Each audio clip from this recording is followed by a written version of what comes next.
A good few years ago, Victorinox came out with what is quite possibly one of their most popular models throughout all the years, the Inox, the ultimate tough watch as they call it. And over the years, there have been many variants, including a dive variant among many others. But you can't rest on your laurels, and last year they introduced a new model, a watch to take with you on all your adventures, the Journey 1884. 1884 is the year Victorinox was founded, so it's a nice nod to the past and letting everyone know how long the brand has been around. Unlike traditional field watches, the Journey 1884 has more of a focus on being your rugged and kind of your go to, do anything, go anywhere type of watch. It starts at $650 for this quartz variant, so let's check it out closer and talk all about what this Journey 1884 offers.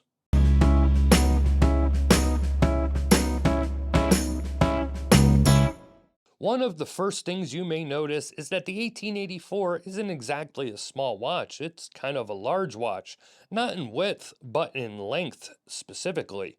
I'll put the full specs on the screen and you can see that this has a lug to lug of 54 millimeters. And I'll talk about how it wears on my wrist shortly, but I could tell you, those of you with smaller wrists, you may have to wait for something smaller. The design of this watch is very angled and, dare I say, masculine, with lots of defined and sharp lines, decent sized crown guards, and a unique elapsed timing bezel that kind of cuts off at the 30-minute marker, and that area is high polished and engraved with 1884. I'm okay with the look here, but I do have to say the engravings don't end there, and some of the others are a little odd. On the edge of the unidirectional turning bezel, you will find the water resistance, and on the non-crown side and the 8 o'clock side of the case, you will see that this watch is in fact made of stainless steel because it's printed right there. As many of you have probably heard me say over the years, I'm not a big fan of engravings on the sides of cases at all, and though on this black model these are hard to see, I still don't love them, and it's a weird design choice in my opinion. The dial, and specifically the hands, is another area where I think the Journey could have been better designed. The applied Arabic numerals and indices are large and easy to read, especially against this layered black dial. But then when you start looking closer, you notice a few oddities again.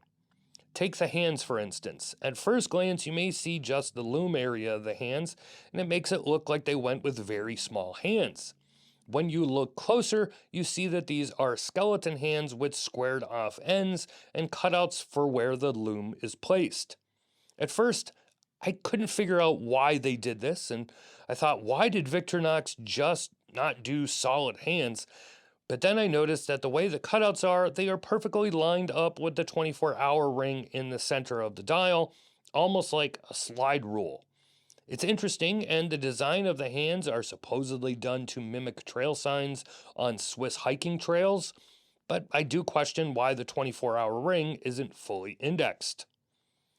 Then, of course, we get to the date, which again interferes with the 24-hour scale because they have to have the word date right on the dial so you know the number below it is the date. I hate when brands do this. I think if you're buying a watch, you're probably going to know that that disc down there, that window down there is the date. The rest of the dial, keeping in mind that this is the quartz version, has the granite texture on the main part of the dial with more of a matte texture in the middle. Automatic versions have a more intricate design with the vertical lines on the larger portion of the dial and the trail or road texture in the middle. And you will surely notice this quartz version is not hitting all the markers dead on, something I know that bothers many watch enthusiasts. And as I've been told, this is due to the hands being set by human hands instead of machines. And well, I don't know if that's a good enough excuse. And, if they don't hit properly, maybe you should disassemble and try again. Is it a big pet peeve of mine? No, not exactly. Does it bother a lot of people, at least from what I see in comments? Yes. Like the Inox, there are a few different versions of the Journey, and I suspect there will be a lot more in the future. Now, not every model is available in quartz or automatic, and this all black DLC with the rubber strap is one of them. This watch is currently only available in the quartz version. This is a Ronda 715 quartz with a 5-year battery, and the watch is ISO shock and water resistance certified. Beyond the dial differences, the only other difference I can see with the automatic model would be the case back, where on this quartz model you get a solid case back with a etched Swiss Army knife, and on the SW200 automatic you get an exhibition case back with the knife etched onto the glass. The rubber strap is a familiar rib design we have seen from Swiss Army before, and I quite like it.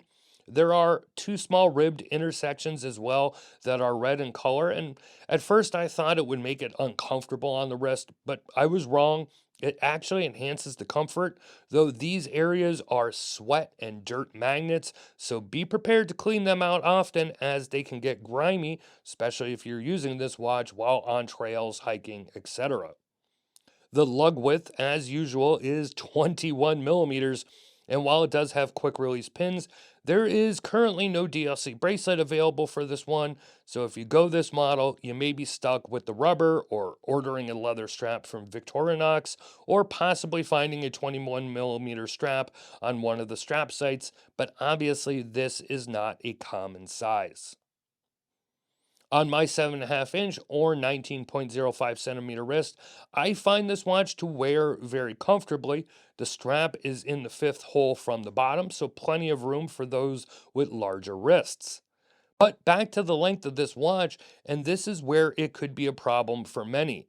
With the long length of the case, the inner part of the lugs, and how the strap kind of flares out, this is a very long watch, and even on my relatively flat wrists, with the lugs being straight, this is at my upper limit of a watch I could wear, especially these days, in terms of length, anyways. Now, I will say, I did put this watch through its paces, if you will, and I wore this one quite a lot. It's been in some major rainstorms. It went with me for 4 days in the Finger Lakes where I did hit some trails, and I never found this watch to be too large for me or obtrusive at all. And of course, it fared quite well on my trip. Now, I didn't get in the lakes or anything at that point or go boating or anything, but I can't imagine there would be an issue with water resistance. As usual, Lume on Victorinox is not always the strongest feature, and that would be the case here.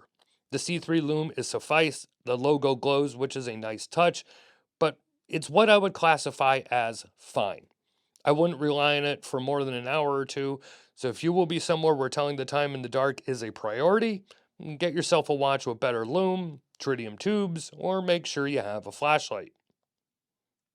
Overall, I am really quite fond of this Journey 1884. I love the case design and shape, and this all black with the red accents is my favorite of the bunch currently. And while some may prefer a bracelet model, I really love this rubber strap. The dial could be better, especially the hands, and get rid of the markings on the sides of the case and bezel. Just my opinion, of course, but otherwise, I do really like it. For those of you with smaller wrists or those who just prefer a smaller watch, you'll probably want to wait to see if they ever release a smaller size, but otherwise, this is a pretty nice addition to the Swiss Army lineup. If you want to see more, I'm going to have a written review linked below in the description, along with a link to purchase this Victorinox Journey 1884. If you have any questions, please leave them below or just comment and let me know what you think of this new model. As always, please make sure to like, comment, and subscribe, and turn on notifications.